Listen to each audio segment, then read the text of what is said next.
समय की बात है, किसी गांव में 3 दोस्त रहते थे। अनुराग, सुजल और करण। वो तीनों बहुत बहादुर थे। अगर गांव वालों को कोई भी परेशानी होती थी तो वो तीनों दोस्त मदद के लिए सबसे आगे रहते थे। उनके गांव में सब कुछ ठीक चल रहा था, सब लोग मिलजुल कर रहते थे। एक दिन अचानक गांव में अजीब सी घटना घटने लगी। गांव के बच्चे एक एक करके गायब होने लगे, जो कि एक चिंता का विषय था। इसलिए सभी गांव वाले गांव के चौपाल पर इकट्ठा हुए और इस समस्या के समाधान के लिए बात करने लगे। काफी देर तक बात करने के बाद करण ने गांव वालों को एक बात कही, क्यों न हम रात में पहरा दें, इससे बच्चों की सुरक्षा भी हो जाएगी, साथ ही हमें ये भी पता चल जाएगा कि बच्चे आखिर जाते कहाँ हैं। करण की बात सभी गांव वालों को ठीक लगी और इस तरह से कभी अनुराग, कभी सुजल तो कभी करण तीनों गांव में पहरा देने लगे। और इस दौरान बच्चों का गायब होना बंद हो गया। एक दिन सरपंच ने सभी गांव वालों को बुलाया और कहा, जब से हमने अपने गांव में पहरेदारी करना शुरू किया तब से गांव के बच्चे कहीं नहीं जा रहे। लेकिन ऐसा कब तक चलेगा? तब तक हमारे गांव के आदमी रखवाली करते रहेंगे। हम इस समस्या को जड़ से निकाल कर फेंकना होगा। सरपंच की बात सुनकर अनुराग को एक योजना सूझी और उसने कहा कि अब रात में वो सभी पहरा नहीं देंगे, जिस पर करण ने कहा कि रात में सभी छत पर छुपकर देखेंगे कि आखिरकार बच्चे कौन चोरी कर रहा है। उसी रात करण, अनुराग और सुजल अपने अपने घरों की छत पर जाकर रात होने का इंतजार करने लगे। जैसे ही रात हुई, सुजल ने देखा एक बच्चा सुजल के सामने वाले घर से निकल कर जा रहा था। सुजल उसे देखकर बड़ा ही हैरान हुआ। उसने तुरंत मशाल जलाकर अनुराग और करण को इशारा कर दिया। वो दोनों जल्दी से करण के घर की तरफ आ गए, लेकिन सुजल उनसे थोड़ा दूर निकल गया था, क्योंकि वो उस बच्चे का पीछा कर रहा था। सुजल ने बच्चे को ध्यान से देखा तो उसे कुछ अजीब सा लगा। उसने देखा कि बच्चे की आंखें बंद थी और वो कुछ धीरे धीरे बोल रहा था, मैं आ रहा हूँ, मैं आ रहा हूँ, मेरा इंतजार करना। सुजल बच्चे के पीछे चल रहा था और सुजल के पीछे अनुराग और करण। तभी वो बच्चा घने जंगल की तरफ जाने लगा। उस घने काले जंगल में लोग दिन में जाने से डरते थे और वो बच्चा आंखें बंद किए रात में जा रहा था।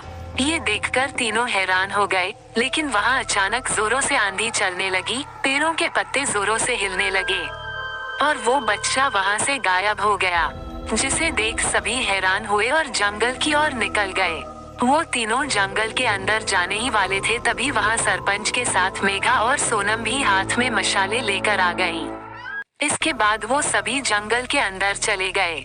थोड़ा दूर जाने के बाद उन्होंने देखा कई जानवर वहाँ मरे पड़े हैं और उनको देखकर ऐसा लग रहा था कि जैसे किसी ने उन्हें नोच नोच कर खाया हो। ये सब देखकर अनुराग कहने लगा, यहाँ जरूर कोई ना कोई गड़बड़ है जो हमें नहीं पता। वो बच्चा किसी बड़ी मुसीबत में न फंस जाए, हमें जल्दी ही उसे ढूंढना होगा। अनुराग की बात सुनकर सभी उस बच्चे को ढूंढने लगे। अब वो सभी जंगल के बिल्कुल बीचों बीच पहुंच गए थे और बहुत थक भी चुके थे। वो एक जगह रुके, तभी मेघा को कोई किसी तंत्र मंत्र की आवाज सुनाई दी।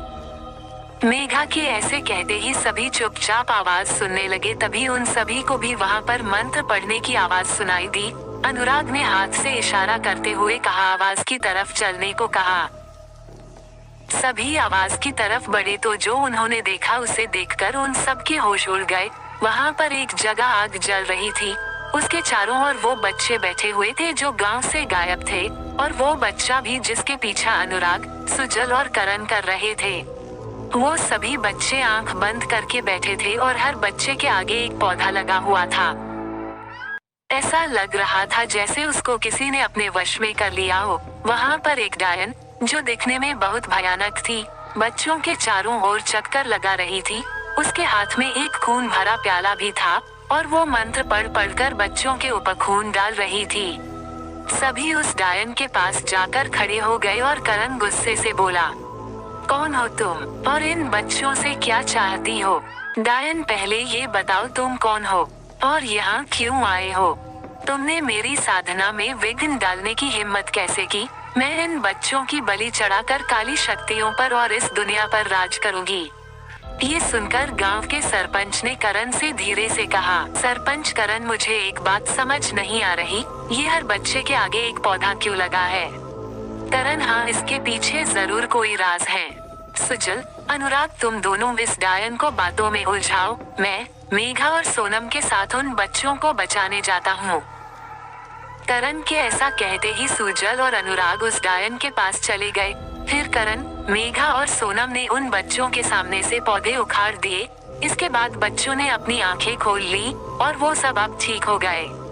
उनमें से एक बच्चा बोला, अंकल, इस डायन की जान इस खून के प्याले में है, इस प्याले को आग में डालने से ये मर जाएगी।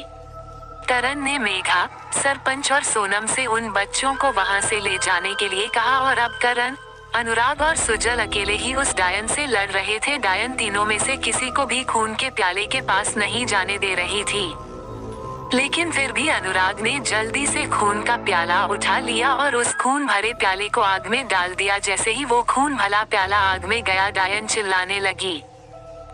अब डायन पूरी तरह से जलकर राख हो चुकी थी। तीनों दोस्त गांव की तरफ लौट गए। गांव के सभी लोग अपने बच्चों को देखकर बहुत खुश हुए और उन्होंने अनुराग, करण और सुजल को धन्यवाद किया। अब वो तीनों